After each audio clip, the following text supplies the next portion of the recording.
सबसे पहले तो आमिर साहब, कल तक हम लोग ये बात कर रहे थे सूरत-ए-हाल क्या बन सकती है, नंबर्स शो किए जाएंगे, क्या होगा क्या नहीं होगा। आपको क्या लग रहा है कितना बड़ा सरप्राइज इस वक्त पाकिस्तान तहरीक इंसाफ ने दे दिया?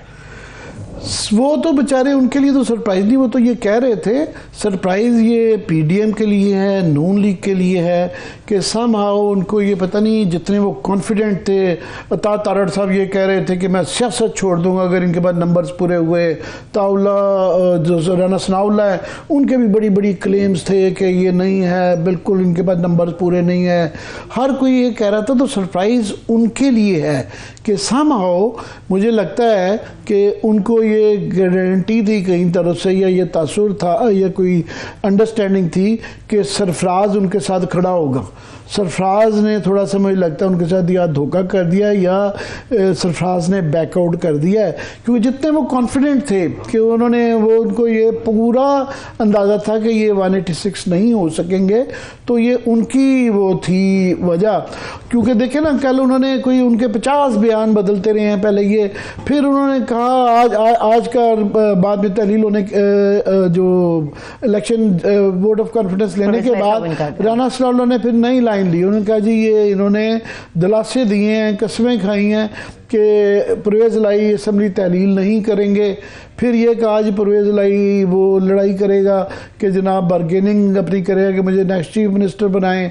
उसके बाद ये पर कहा जी परवेज़ लाई साहब जो हैं वो इनसे सीटों की बारगेनिंग कर रहे हैं, डबल सीटें मांग रहे हैं। हाँ। तो आखिर में एक चूहा निकला निकला चूहा इनकी बातों में, मगर ये है कि ये हो गया।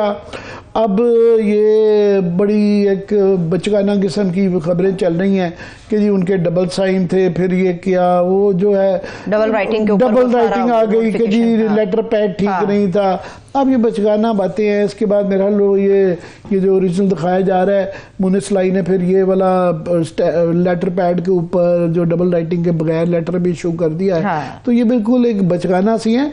बस अभी ये तो समझे तहलील हो गई, अगर नहीं भी गवर्नर साहब करेंगे तो ये 48 घंटे के अंदर ये तहलील हो जाएगी। और बहुत ये कोई इस तरह की बचकाना हरकत भी करेंगे, एक दिन डेढ़ दिन डिले करेंगे, जो कि मुझे लगता है इतनी बचकाना नहीं है आगे जो कर रहे हैं। बस अब है व्हाट नेक्स्ट। ये तो हो गया। अब इसके नेक्स्ट की जो सवालात हैं, एक तो है कि केपी का भी बताया जा रहा है कि वो भी तहलील करने जा रहे हैं। फिर उसके बाद ये है केयर टेकर गवर्नमेंट के मामलात आ जाएंगे कि वहाँ पे दोनों तरफ से अपने अपने नाम दिए जाएंगे, अपोजिशन की तरफ से भी और पीटीआई की गवर्नमेंट की तरफ से, जो कोलिशन गवर्नमेंट की तरफ से। और अगर दोनों में इत्तेफाक नहीं हुआ, जो कि नहीं होगा, तो फिर ये इलेक्शन कमीशन के पास आ जाएगा। और इलेक्शन कमीशन का इस बात का कभी इम्कान है कि जो नाम आएगा पीटीआई को उस पर एतराज़ात होंगे। वो जो है जिस तरह के तल्लुकात चल रहे हैं इलेक्शन कमीशन के और पीटीआई के, वो एक मामला रहेगा इस मामले से। और उसके बाद फिर ये अभी इस वक्त सबसे मसला बड़ा पीडीएम के लिए है कि सर जोड़ के ऑलरेडी बैठे होंगे कि उन्होंने ये नेशनल असम्बली या सिंध की असम्बली, जो उनकी असम्बलियाँ हैं, वो तहलील करनी है कि नहीं करनी है।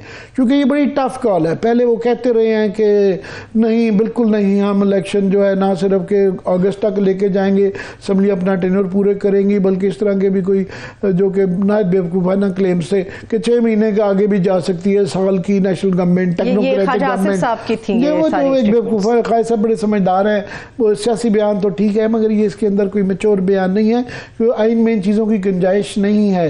ये जो इमरजेंसी क्लॉजेज हैं जिसके ज़रिए आप बढ़ा सकते हैं, उसकी बड़ी सदर का उसके अंदर रोल है, प्रोविंशियल असम्बली की वो चाहिए। तो वो ये जो यहाँ पे से जो हालात हैं उसके मुताबिक ये तकरीबन नामुमकिन है। अगर कर भी देंगे इस तरह का फैसला तो वो अदालत जो है उसको उठा के बाहर फेंक देगी, जो मर्जी ये कर लें। अब ये है कि ये इनके लिए बहुत बड़ा ये फैसला है, टफ कॉल। मैं इसे कह रहा हूँ कि असम्बलियाँ, नेशनल असम्बली ख़ास तौर पर तहलील करनी है नहीं, वो इस वजह से 2-3 वजूहत बड़ी। पहली तो ये कि ये पंजाब का और केपी का असेंबली का इलेक्शन नहीं होना जा रहा, ये पाकिस्तान का नेशनल इलेक्शन ही है। बिल्कुल, क्योंकि सिर्फ पंजाब से ही हमारा समाओ इस तरह का है कि मेजॉरिटी अगर आप लेना चाहें तो सिर्फ पंजाब से भी ले जा सकती है। और केपी और इसकी मिला के तो क्लियरली 30 सीटें आ जाएंगी कि वो मार्जिन क्लियर नहीं होगा। इसका मतलब यहाँ से जीतने का मतलब है कि इमरान खान को अगले 5 साल के लिए भी बर्दाश्त करना। और जो वहाँ पे उनको साथ में दूसरा एक है कि जो टफ फैसले लेने पड़ रहे हैं IMF के लिए, जो IMF कह रहा है, जो इनके लिए लाजिम हो गया है कि वो शराइत कबूल करें कि उसके अंदर इनको जो है 7 रुपये 7.5 रुपये बताया जा रहा है कि गैस के ऊपर ये बढ़ाएंगे, पेट्रोल के ऊपर जो है 32 रुपये से लेवी 50 रुपये करने की जा रहे हैं, और ये सब्सिडीज भी रिमूव करने जा रहे हैं और सख्त आएंगे जिससे कि वहाँ और एक्सचेंज रेट पर वो कह रहे हैं कंट्रोल खत्म करें और महंगाई इनसे कंट्रोल नहीं होगी। बट सबसे एक और बहुत बड़ा फैक्टर ये है कि ये अगर गवर्नमेंट में रहते हैं तो पंजाब के अंदर ना राना सनाउल्लाह साहब जा सकेंगे कैंपेन के लिए, जो गवर्नमेंट ऑफिसेज होल्ड करते हैं, पब्लिक ऑफिस होल्ड करते हैं, वो उनमें से कोई भी केपी में या पंजाब में इलेक्शन कैंपेन के लिए नहीं जा सकता। शहबाज शरीफ साहब नहीं जा सकते, राना सनाउल्लाह नहीं जा सकते।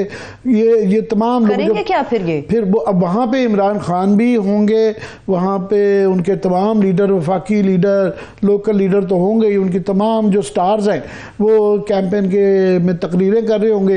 ये नहीं जा सकेंगे क्योंकि कदगन है कि आप पब्लिक ऑफिस होल्ड करें तो आप इलेक्शन कैंपेन में हिस्सा नहीं ले सकते। तो ये एक बड़ा इनके लिए मसला है। सबसे बड़ा मसला ये है जिसके लिए ये कहते तो रहे हैं पहले की सिचुएशन थी कि हम ये अपना वो पूरा करेंगे, तो मेरा ख्याल है इस पे ये एक गौर फिक्र जारी रहेगा।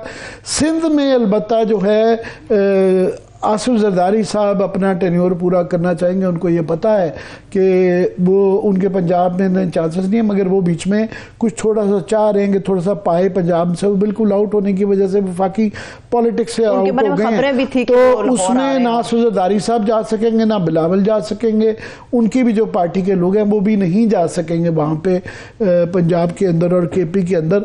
तो जो वो सोच रहे होंगे कि थोड़ा सा कम बैक करें तो वो भी नहीं हो पाएगा। और PDM आप समझें कि यही चीज़ बाय द वे फजल रहमान साहब की पार्टी के लिए भी है, केपी के अंदर उनके स्टेक्स हैं, तो इन सबको ये सोच विचार करना पड़ेगा। वो तो बेचारे उनके लिए तो सरप्राइज नहीं, वो तो ये कह रहे थे सरप्राइज ये PDM के लिए है, नून लीग के लिए है कि समहाउ उनको ये पता नहीं, जितने वो कॉन्फिडेंट थे, अता तारड़ साहब ये कह रहे थे कि मैं सियासत छोड़ दूंगा अगर इनके बाद नंबर्स पूरे हुए। ताउला जो राना सनाउल्लाह है उनके भी बड़ी बड़ी क्लेम्स थे कि ये नहीं है, बिल्कुल इनके पास नंबर पूरे नहीं है। हर कोई ये कह रहा था, तो सरप्राइज उनके लिए है कि समहाउ मुझे लगता है कि उनको ये गारंटी थी कहीं तरफ से, या ये तासुर था या कोई अंडरस्टैंडिंग थी कि सरफराज उनके साथ खड़ा होगा। सरफराज ने थोड़ा सा मुझे लगता है उनके साथ या धोखा कर दिया या सरफराज ने बैकआउट कर दिया है, क्योंकि जितने वो कॉन्फिडेंट थे कि उनको ये पूरा अंदाज़ा था कि ये 186 नहीं हो सकेंगे, तो ये उनकी वो थी वजह। क्योंकि देखे ना कल उन्होंने कोई उनके 50 बयान बदलते रहे हैं पहले ये, फिर उन्होंने कहा आज का बाद में तहलील होने जो इलेक्शन वोट ऑफ कॉन्फिडेंस लेने के बाद राना सनाउल्लाह ने फिर नई लाइन ली। उन्होंने कहा जी ये इन्होंने दिलासे दिए हैं, कसमें खाई हैं कि परवेज़ लाई असम्बली तहलील नहीं करेंगे। फिर ये कहा जी परवेज़ लाई वो लड़ाई करेगा कि जनाब बार्गेनिंग अपनी करेगा कि मुझे नेक्स्ट चीफ मिनिस्टर बनाएं।